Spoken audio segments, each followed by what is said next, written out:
Romanos capítulo 1, versículo 16. Amém?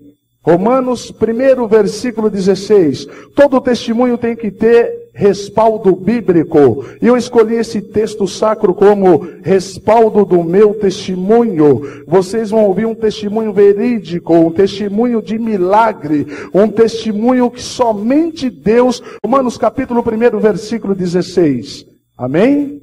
Romanos 1, versículo 16. Todo testemunho tem que ter respaldo bíblico. E eu escolhi esse texto sacro como respaldo do meu testemunho. Vocês vão ouvir um testemunho verídico, um testemunho de milagre, um testemunho que somente Deus pode fazer na vida do homem. Diz assim a palavra do Senhor. Romanos 1, versículo de número 16. Diz assim: porque não me vergonho do evangelho de Cristo, pois é o poder de Deus para a salvação de todo aquele que crê, primeiro do judeu e também do grego. Amém? Queridos irmãos, eu sou criado desde a minha infância dentro dos padrões bíblicos. A minha mãe serve a Deus há mais de 30 anos. Com 5 anos de idade louvava a Deus no grupo das crianças, no qual a minha mãe era a regente.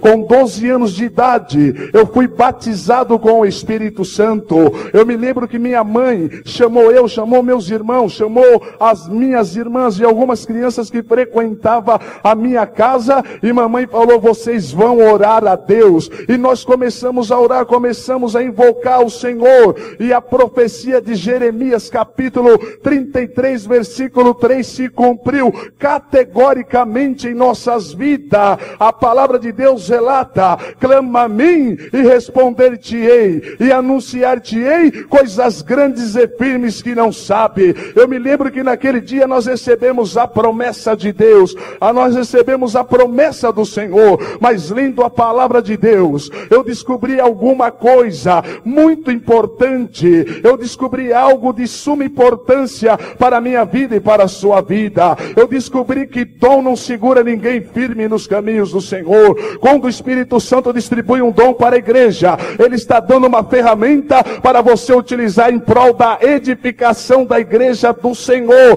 porque dom é charisma, mas dom não segura ninguém firme nos caminhos do Senhor. O que segura o homem e a mulher firme nos caminhos do Senhor é ele ou ela ter uma vida estruturada na palavra de Deus. E eu não tinha uma vida estruturada na palavra de Deus. E o apóstolo Pedro, ele disse: crescei na graça e no poder, crescei na graça e no conhecimento.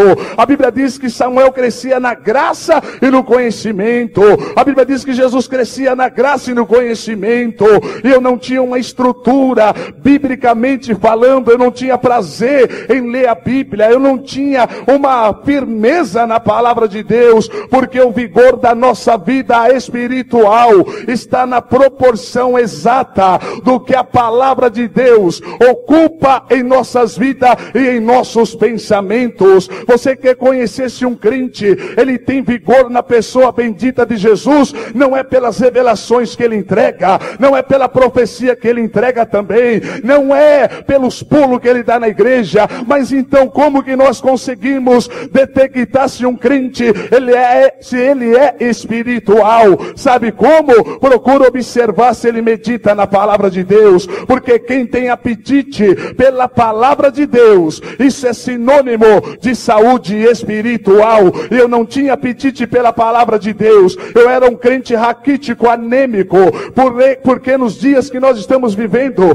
tem muito crente que só come da concha do pastor, que só come da concha do professor da escola dominical, mas ele não medita na palavra de Deus. E esse era o meu caso. Mas quando vem a luta, quando vem a tempestade, quando vem as adversidades da vida, esse crente é levado junto com a luta, junto com as adversidades da vida. Mas eu quero ver um crente que tem uma vida estruturada na palavra de Deus, ele deixar Jesus por alguma coisa. Pode vir a luta, a tempestade, as adversidades, mas nada tira ele dele, da presença de Deus, porque ele é um baluarte na mão do Senhor, porque ele tem firmeza na palavra de Deus. E eu não tinha, como eu disse para os irmãos, com 12 anos recebi a promessa de Deus, com 13 para 14 anos eu me distanciei dos caminhos do Senhor, e nesse inteirinho eu conheci o mundo das drogas e o submundo do crime, onde a lei é dos mais fortes, dos que não têm coração. Comecei a usar droga, comecei a assaltar, roubar, matar, comecei a sequestrar, comecei a me envolver no mundo das drogas. E eu quero dizer para você que vai ter a oportunidade de ouvir essa mensagem ou assistir, eu quero dizer que eu conheço uma pessoa que vive no mundo das drogas. Essa pessoa, ela procura uma paz, essa pessoa procura um conforto.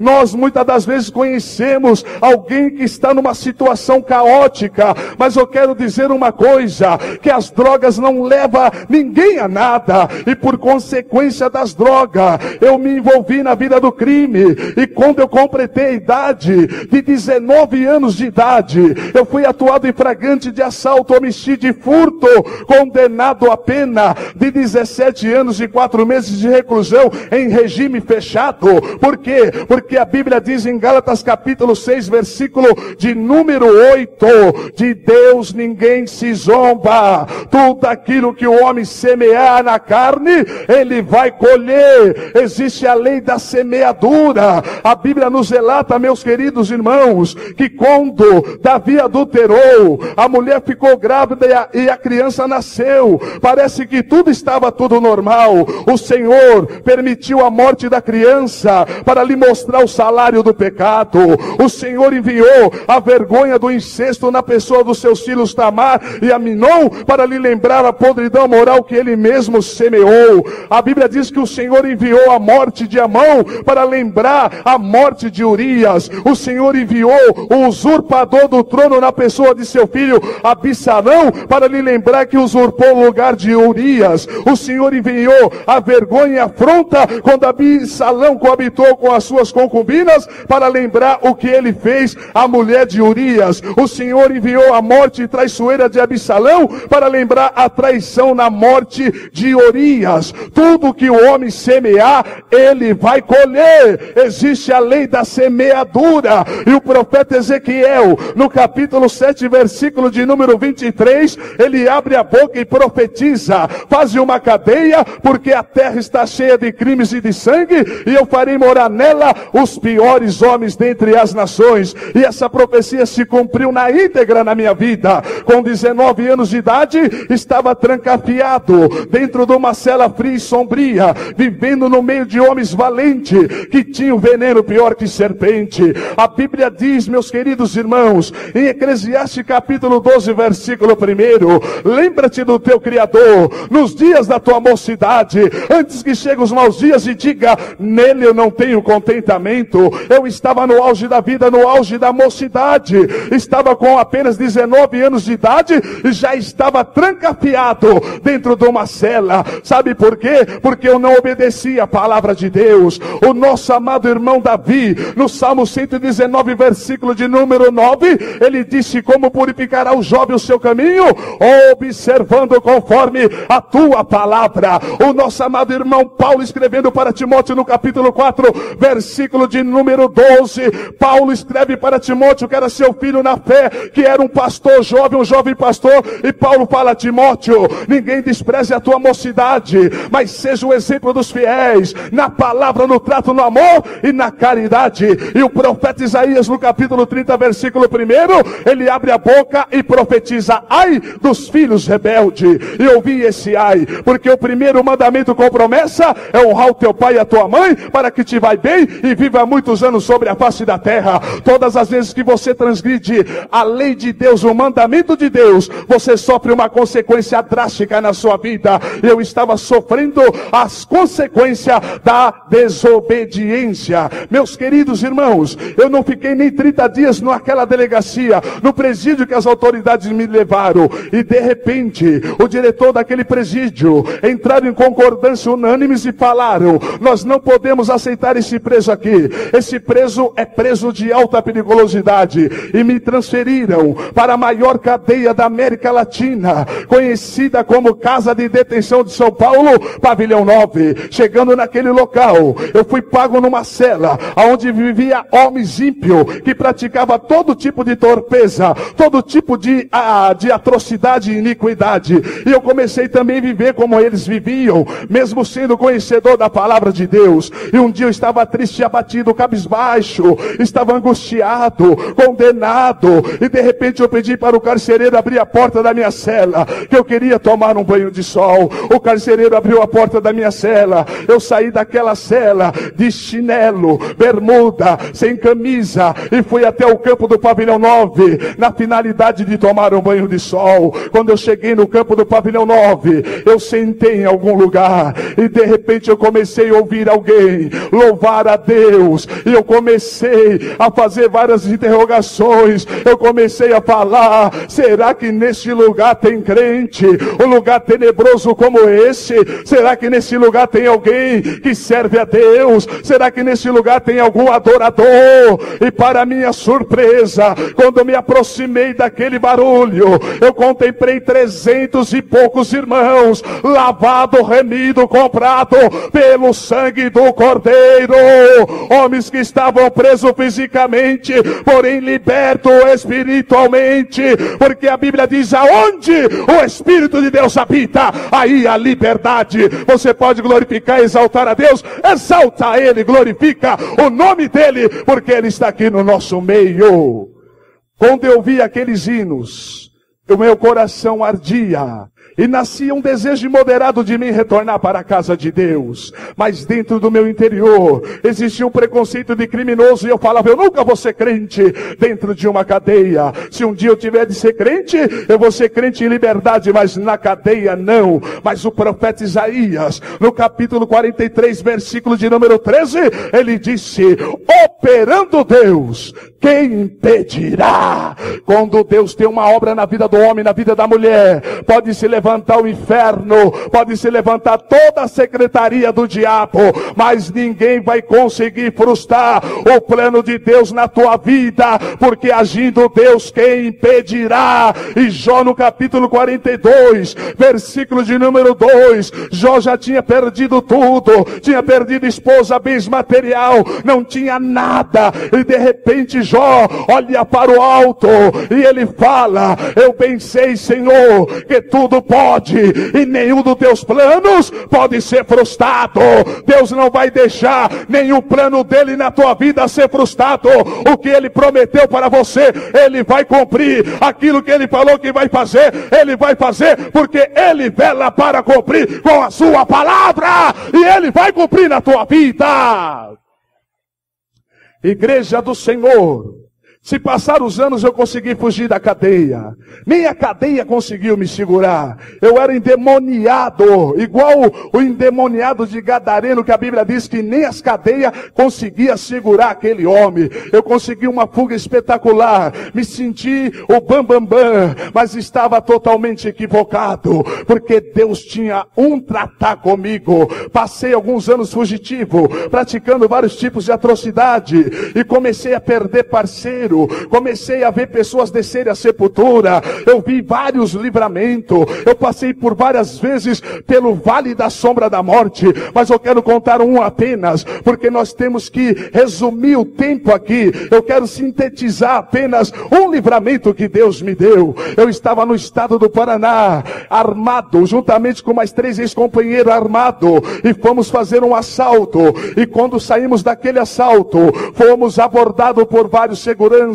Houve troca de tiro, e nós perdemos um parceiro que estava conosco.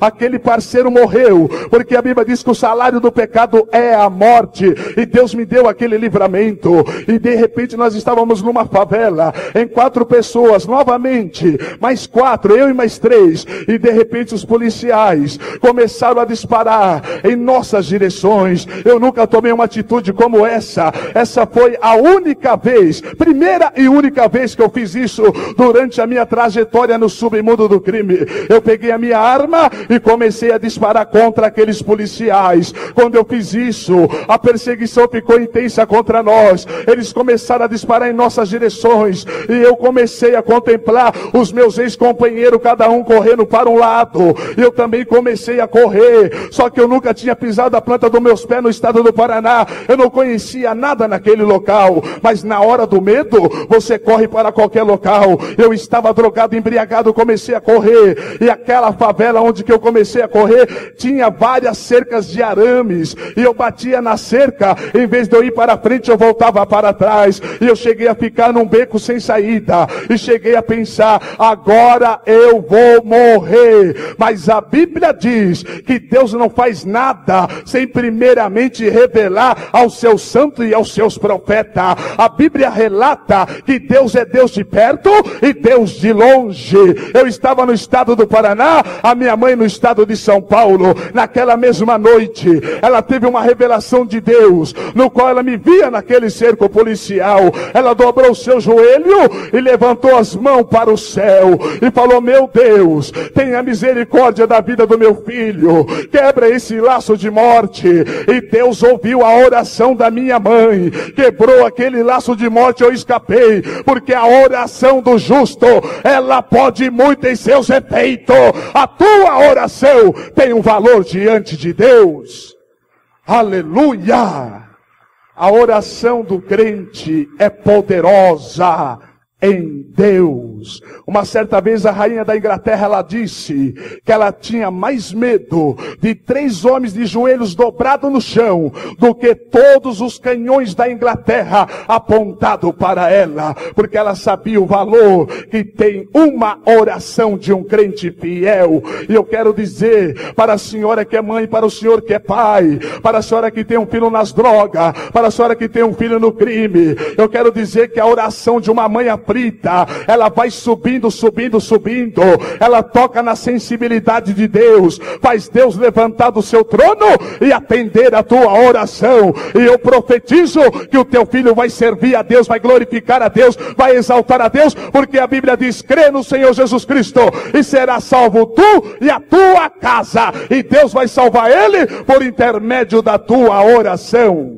Meus queridos irmãos, tem 2 maneiras de Deus chamar a pessoa para a sua obra, para a salvação: a chamada pelo amor, a chamada pela dor. E eu vim pela dor, passei por vários processos, tomei 12 tiros a queima-roupas, e de repente eu fui recapturado pelas autoridades, me mandaram novamente para a casa de detenção de São Paulo, só que agora para o pavilhão 8. Pavilhão 8 era um pavilhão para preso residente, para preso que tinha 2, 3, 4, 5 passagens naquele local, considerado um pavilhão para preso irrecuperável.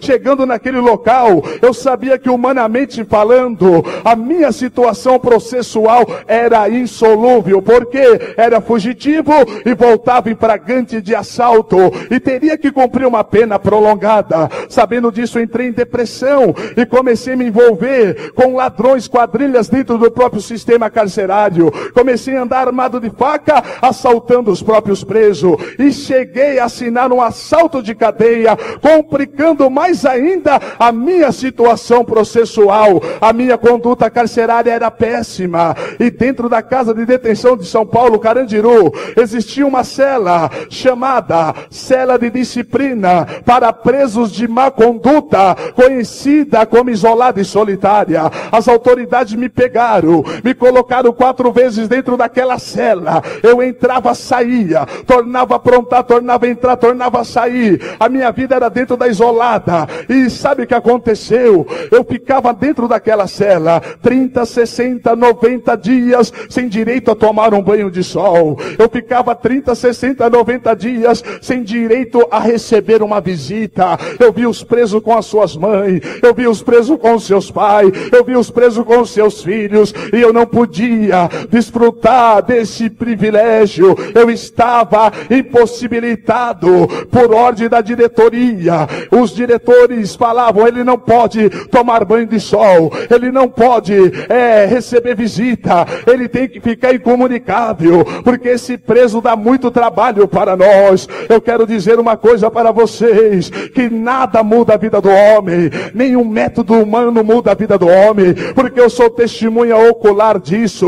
Aplicaram todos os métodos humanos para mudar a minha vida. Eu passei por psiquiatra, psicólogo, assistente social, estive em clínica, eu passei 2 vezes pela casa de detenção de São Paulo, passei pela penitenciária de Araraquara, passei pelo presídio de Campinas, passei pelo presídio de Santos, estive no antigo DEIC, na Brigadeiro Tobias, aonde as autoridades te levavam para um porão que hoje acho que não existe mais, e naquele porão eles te penduravam de cabeça para baixo, te dava choque, te batia, e quando eu saía dessa circunstância, eu tornava a aprontar, porque método humano, cadeia, pancada, não muda a vida de ninguém. Mas o apóstolo Paulo, ele tinha toda a certeza, quando ele escreveu essa carta magna, cheio do Espírito Santo, ele disse, porque eu não me envergonho do Evangelho de Cristo, pois é o poder de Deus para a transformação de todo aquele que nele crê. Esse Evangelho, ele muda a vida do mais vil pecador, porque para um grande pecador existe um grande Salvador, e ele se chama Jesus Cristo, e ele mudou a minha vida, e mudou a tua vida, porque ele é Deus. Queridos, só Deus pode mudar a vida do homem. Amém? Só Deus pode transformar. Só Deus pode regenerar. Só Deus pode mudar a vida do homem. A Bíblia diz que o apóstolo Paulo, antes de ser cristão, antes de ter um encontro com Deus, a Bíblia diz que Paulo era chefe dos pecadores. A Bíblia diz que Paulo era blasfemo. A Bíblia diz que Paulo era destruidor da igreja. Mas um dia Paulo teve um encontro com Deus, e Deus mudou a vida de Paulo, porque eu nunca vi uma pessoa que tem um encontro com Deus sair desse encontro sem marcas profundas em suas vidas. Se ele roubava, ele não rouba mais. Se ele matava, ele também não mata mais. Se ele praticava atrocidade, ele não pratica mais. Porque a Bíblia diz que se alguém está em Cristo, nova criatura é. As coisas velhas se passaram e eis que tudo se fez novo. Depois que ele teve um encontro com Deus, sabe o que aconteceu? De chefe dos pecadores, ele se tornou chefe dos santos. De blasfemo, ele se tornou pregador da palavra de Deus. De destruidor da igreja, ele se tornou seu construtor, porque o Evangelho muda a vida do mais vil pecador, e Jesus mudou a minha vida. E como que isso aconteceu? Eu nunca vou esquecer. Eu estava trancafiado dentro de uma cela fria e sombria, com os olhos tristes, coração cansado daquela vida que eu levava há mais de 10 anos. Não foi um dia, não foi 2 dias, não foi 10 dias, não foi 10 semanas, não foi 10 meses, foram 10 anos da minha existência que eu fiquei trancafiado dentro de uma cela fria e sombria por desobedecer a palavra de Deus. E sabe o que aconteceu? Naquela tarde, eu estava nessa circunstância, triste, abatido, arrasado, estava com os olhos tristes, coração cansado daquela vida que eu estava levando, e eu ouvi os portões dos presídios baterem, e aquilo ali aumentava mais o meu sofrer. Eu vi as muralhas que me cercavam, eu vi uma noite sem fim, e eu sentia a saudade de quem estava longe de mim. Quantas das vezes eu deitava, não conseguia dormir, quantas das vezes eu dormia, não conseguia sonhar, acordava e via aquelas grades e começava a chorar, e achava que estava tudo perdido. E sabe o que aconteceu? Nesse inteirinho, eu comecei a ouvir um irmão louvar a Deus com um hino, e aquele hino dizia: nos galhos secos de uma árvore qualquer, onde ninguém jamais pudesse imaginar, o Criador fez uma flor a brotar. A Bíblia diz no Salmo 22, versículo 3, que Deus habita no meio dos louvores de Israel. Aquela mensagem de Deus tocou no meu coração, e eu me levantei de dentro daquela cela que nem um filho pródigo, levantei as mãos para o céu e falei: Senhor, perdoa os meus pecados. E a Bíblia diz: se nós confessamos os nossos pecados, Ele é fiel e justo para nos perdoar, e o sangue de Jesus Cristo nos purifica de todo pecado. A Bíblia diz que aquele que confessa e deixa, alcança a misericórdia. Eu aprendi uma coisa: eu sou leitor assíduo da palavra de Deus, medito na palavra de Deus, amo a palavra de Deus. A minha esposa é testemunha ocular. Tem vezes que eu vou da meia-noite às 6 horas lendo a Bíblia, porque eu gosto da Bíblia, eu amo a Bíblia, eu amo a palavra de Deus. Eu aprendi uma coisa dentro da Sagrada Escritura, que existe 3 requisitos inerentes na vida de uma pessoa que teve um verdadeiro arrependimento. Quais são, pastor? Primeiro, ele tem que sentir tristeza pelo pecado que cometeu. Segundo, ele tem que confessar o pecado. Terceiro, ele tem que deixar o pecado. Não adianta a pessoa sentir tristeza pelo pecado, não adianta tão somente confessar o pecado, mas se ela não deixar o pecado, essa pessoa nunca teve um verdadeiro arrependimento, ela teve apenas um remorso. Mas quem tem um verdadeiro arrependimento, ele sente tristeza pelo pecado, ele confessa o pecado, ele deixa o pecado e alcança perdão de Deus. E isso aconteceu na minha vida. A partir daquele dia, nunca mais eu pratiquei atrocidade, e eu comecei a servir a Deus. E na casa de detenção de São Paulo, quando você aceitava Jesus ou reconciliava com Deus, imediatamente você era transferido da cela dos ladrões para a cela dos crentes. Ladrão morava com ladrão, crente com crente, ladrões com ladrões e crentes com crente. E agora eu fui transferido para a cela dos crentes, e ali eu comecei a orar, ali eu comecei a jejuar, ali eu comecei a ler a Bíblia. E o homem que dizia que não queria ser crente dentro de uma cadeia, Jesus começou a operar na minha vida, e ali eu fui separado para porteiro da igreja que existia ali no pavilhão 9. Vocês talvez não conheçam, mas ali tinha uma igreja com mais de 300 crentes, tinha tanque batismal, tinha batismo, tinha santa ceia, tinha coral, tinha banda. E ali eu comecei então a servir a Deus, comecei a ir para a igreja, comecei a ler a Bíblia, e Deus foi fazendo a obra. E ali o Senhor me separou para porteiro, de porteiro para diácono, de diácono para evangelista, de evangelista para superintendente da escola dominical, de superintendente da escola dominical Deus falou: vou eu te mandar para o pavilhão 8, e tu vai pastorear minha igreja naquele local. E Deus me mandou para o pavilhão 8, chegando lá Deus me levantou para liderar a igreja dele naquele local, porque operando Deus, quem impedirá? E ali eu comecei a fazer a obra de Deus, a ganhar almas, a dar palestra concernente ao batismo para os novos convertidos, a descer eles até o tanque batismal. E Deus foi operando, e a Bíblia diz: sede firmes e constantes, sempre abundante na obra do Senhor, sabendo que o vosso trabalho não é vão no Senhor. Eu trabalhei para Deus ali, e Deus começou a trabalhar para mim. Eu quero contar apenas uma experiência para nós finalizarmos.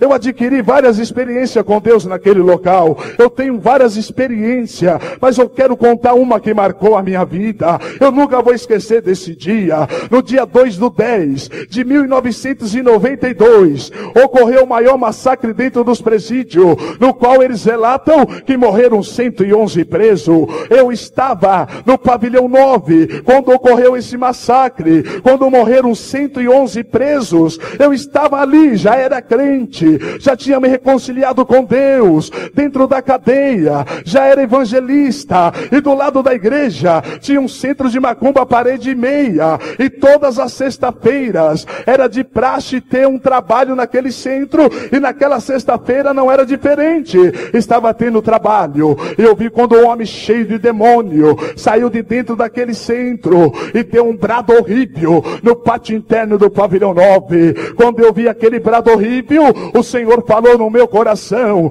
meu servo, eu estou te te avisando que vai haver uma rebelião nesse local. Olha aí o diabo avisando o que ele vai fazer. Passando alguns minutos, aquele local foi tomado por legiões de demônios. E demônios são espíritos. E para eles realizarem os seus intentos, eles precisam de um corpo. Para o diabo matar, roubar e destruir, como espírito ele não consegue. Mas se ele adentrar e tomar posse de um corpo, ele consegue realizar os seus objetivos. E o pavilhão 9 tinha mais de 2.000 homens presos. E sabe o que aconteceu? Demônios tomaram posse do corpus daqueles homens, e aqueles homens começaram a fazer uma rebelião, começaram a quebrar cadeia, começaram a andar armado de faca, estourando cano d'água, acabando com a energia elétrica, e aquele lugar parecia um pandemônio. Você olhava para o semblante daqueles homens, você via demônio, homens carapuçados, armados de faca, e eles começaram a quebrar a cadeia. E nesse interim foi permitida a entrada de tropa de choque naquele local. E quando a tropa de choque adentrou naquele local, eles deram rajada de metralhadora no portão do pavilhão 9, subiram para o segundo, terceiro, quarto e quinto andar, tiraram dezenas e centenas de vidas. Mas eu quero dizer uma coisa para essa igreja, que um grande milagre de Deus aconteceu naquele local. Qual foi o milagre? O milagre que todos os presos, sem exceção, tanto para crente como para ladrão, foi dada uma ordem que os presos tinham que ficar nu, tanto crente como ladrão, e não tinha como os crentes se identificar como os crentes para os policiais, não tinha como você falar eu sou crente, eu não tenho nada a ver com essa rebelião, porque eles classificavam todos como ladrões e malfeitores. Mas a Bíblia diz em Efésios 1:13, que quando eu e você levantamos a mão para o céu e aceitamos Jesus como o único e suficiente Salvador, nós recebemos o penhor do Espírito, a marca, o selo, que somos propriedade peculiar de Deus, e Deus conhece aqueles que são seus. Deus nos conhece, Deus te conhece, e a Bíblia diz que aquele que é de Deus, o maligno não toca. Aquele que é de Deus, o diabo não pode tocar, porque nós somos de Deus. O que aconteceu? Aqueles policiais cheios de demônios, eles iam cantando, o choque chegou, vocês pediram, Fleury mandou, e dava rajada de metralhadora. Você ouvia gritos horríveis, preso gritando, pelo amor de Deus, não me mate, poupe a minha vida. A galeria do pavilhão 9 no segundo andar, tinha uma pilha de cadáveres dessa altura. Eu passei por aqueles cadáveres, eu vi mortos caídos, eu vi cachorro mordendo aqueles corpos, eu vi a galeria cheia de sangue, e de repente aqueles policiais chegaram até a cela dos crentes. Eles não sabiam que ali morava crente, e nós deitados no chão, mais de 300 e poucos irmãos deitados no chão, nu, com a mão na cabeça, e de repente aqueles policiais cheios de ódio, com ímpeto para matar, cheio de demônios, aqueles policiais apontaram aquelas armas poderosas para nossas cabeças.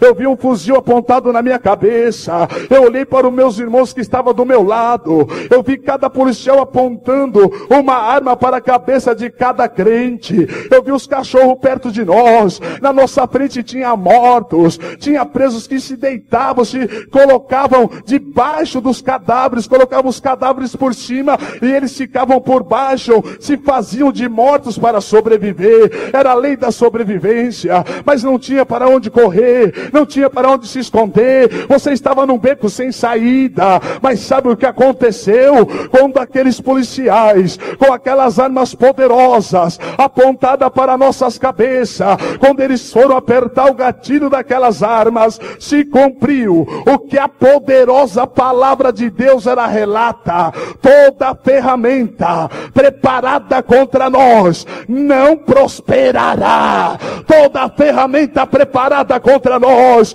não prosperará. A Bíblia diz que o anjo do Senhor acampa ao redor dos que o temem e o livra. A Bíblia diz que 1000 cairão ao teu lado, 10.000 à tua direita, e tu não serás atingido.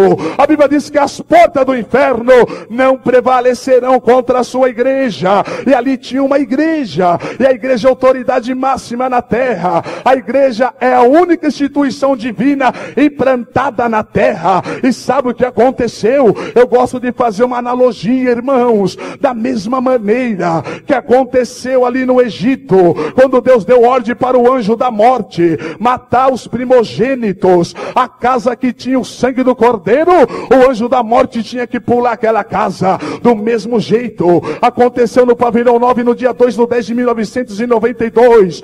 O policial apontava a arma para o crente. Quando ele ia apertar o gatilho daquela arma, ele contemplava o sangue do cordeiro na vida daquele crente. Pulava o crente e morria o ladrão. O crente era salvo. Apontava para o crente de novo. Ele contemplava o sangue do cordeiro na vida daquele crente. Apontava para o ladrão, morria outro ladrão e o crente era salvo. E assim foi dando sequência. E assim sucessivamente. E sabe o que aconteceu? 350 irmãos ficaram intactos e ilesos pelo poder da palavra de Deus, porque Deus guarda a sua igreja. Deus tem compromisso com a sua igreja, com o seu povo. A Bíblia diz que é uma diferença daquele que serve a Deus e daquele que não serve a Deus. 350 irmãos ficaram intactos pelo poder da palavra de Deus. Sabe o que aconteceu? Nós que sobrevivemos fomos obrigados a carregar cadáver a noite inteira.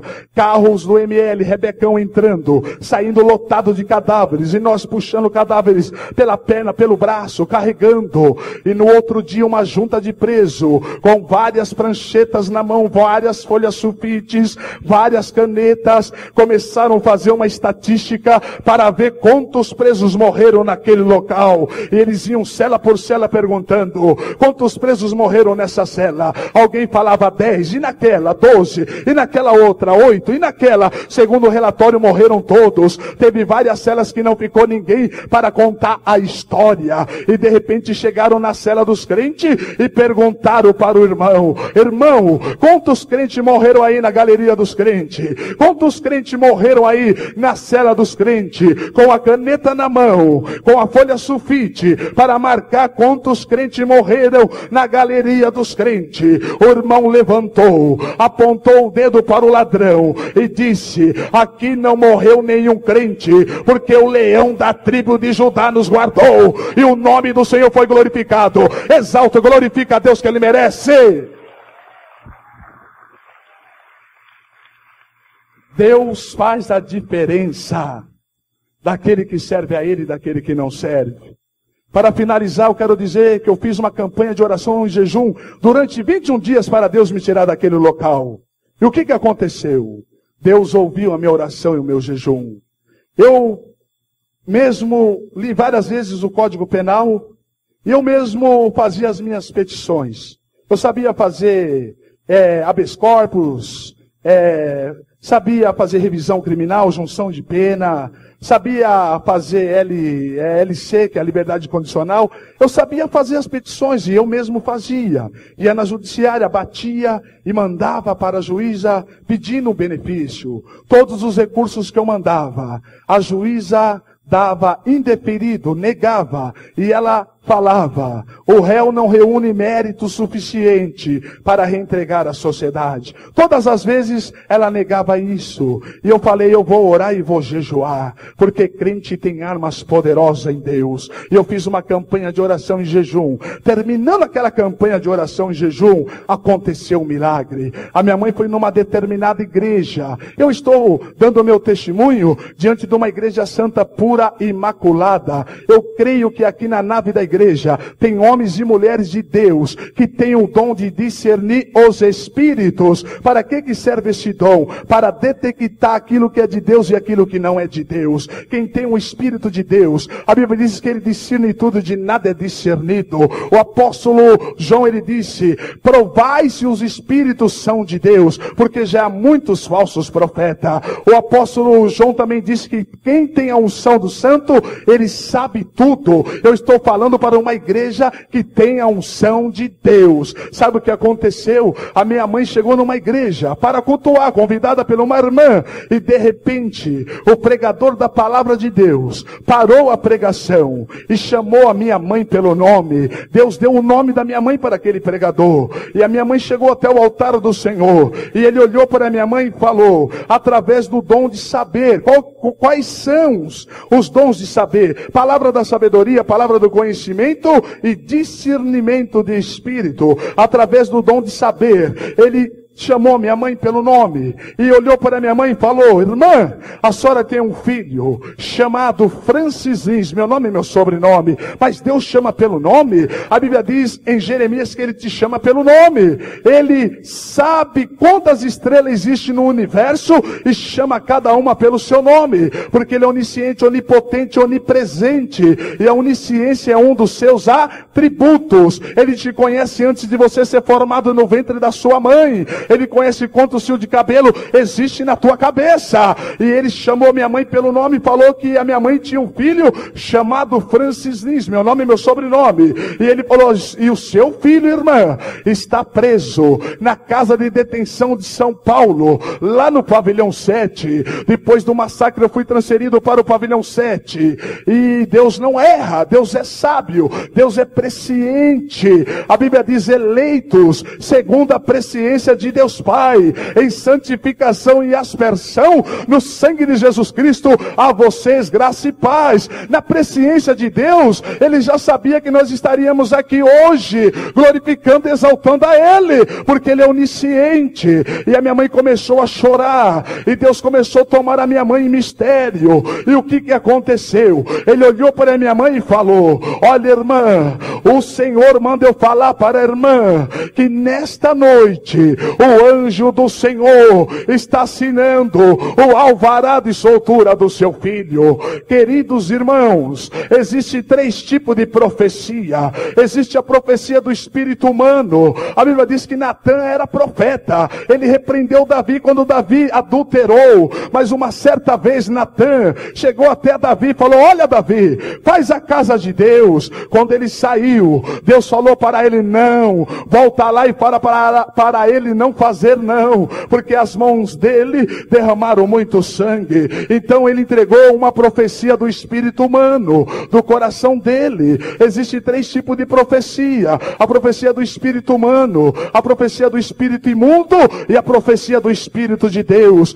E essa profecia foi do espírito de Deus. Sabe o que aconteceu? Aconteceu um milagre. Após essa profecia, alguns dias, chegou o carcereiro até a porta da minha cela. Quem que é o senhor Francis Lins? Falei: sou eu. Abriu a porta da minha cela, me deu uma requisição com o meu nome e meu prontuário. Você está sendo requisitado na sala dos advogados. Quando eu cheguei na sala dos advogados, a minha advogada olhou para mim e falou: Francis. Eu falei: pois não, doutora. Ela falou: Francis, você ganhou a sua colônia. Colônia é um presídio semiaberto que você sai de dia para trabalhar e à noite você retorna. Ela falou: vai para a sua cela, arruma suas coisas, que daqui 15 dias aproximadamente você vai ser transferido para a colônia. Eu fui até a minha cela, arrumei minhas coisas e fiquei na expectativa de ser removido para a colônia. Sabe o que aconteceu? Antes dos 15 dias, chegou uma requisição novamente para me comparecer à sala dos advogados. Deus tinha usado o vaso que eu ia sair de alvará de soltura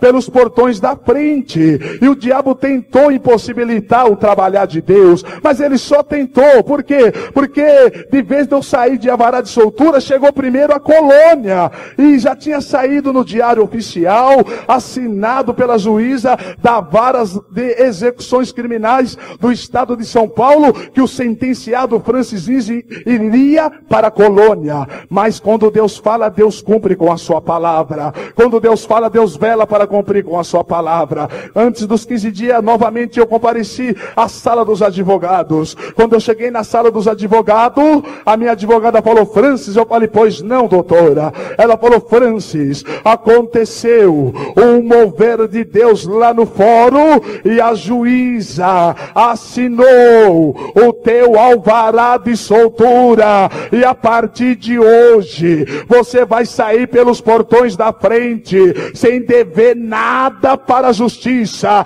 porque Deus abre porta aonde não tem porta e faz caminho no meio do mar para você passar. Esse é o Deus que você serve. Faz 5 anos que o Senhor nos tirou. 5 anos que eu saí dali de uma forma milagrosa. Faz 5 anos que eu estou reentregado à sociedade. Faz 5 anos que eu sirvo a Deus. Faz 5 anos que eu não uso mais droga. Porque nós sabemos, só de te olhar, nós, a igreja, conhecemos você. Nós sabemos só de te olhar que você procura amor e paz, mas não sabe como encontrar o viver mais puro deste mundo. Muitos vivem sempre infelizes, já não sabem mais o que pensar. Suas mentes estão se acabando pelas drogas que só querem matar. Eu quero dizer para você, para a senhora, para o senhor, que por trás dos muros de uma prisão existem homens que vivem com a solidão por não conhecerem o amor de Deus. Cabe a mim, também a você, levar a eles a palavra de Deus, porque essa palavra pode fazer de marginais homens decentes. Eu quero dizer que nós fazemos um trabalho junto com o pastor Agostinho, que é o capelão do estado de São Paulo. Toda a cadeia de São Paulo Deus colocou na mão desse homem, e nós amamos esse trabalho. Esse pastor tem entrado dentro de cadeia, pregado para homens ruins, para homens valentes, mas a palavra de Deus é como o martelo que esmiuça a penha. A palavra de Deus, ela transforma a vida do mais vil pecador. E eu creio na recuperação de um bandido, eu creio na transformação de uma meretriz, eu creio na transformação de um drogado, eu creio na transformação do homem torto, porque Deus endireita todas as coisas. Amém? Que Deus abençoe a sua igreja e o seu povo. Eu quero dizer para os irmãos que eu era um prisioneiro. Eu tinha uma vida mergulhada na tristeza, toda dominada pelo vício e a incerteza. Mas um dia Cristo procurei, a Ele me entreguei. Ele segurou nas minhas mãos e novamente andei. Um prisioneiro eu fui. Hoje as cadeias da minha vida se quebraram. Vivo em segurança, meus problemas terminaram. Não tenho segredo. Cristo é a luz do meu viver. E a minha liberdade está segura até quando eu morrer. Amém? Que Deus abençoe o seu povo, a sua igreja. Agora as palmas louvam e glorificam o nome do Senhor. Amém?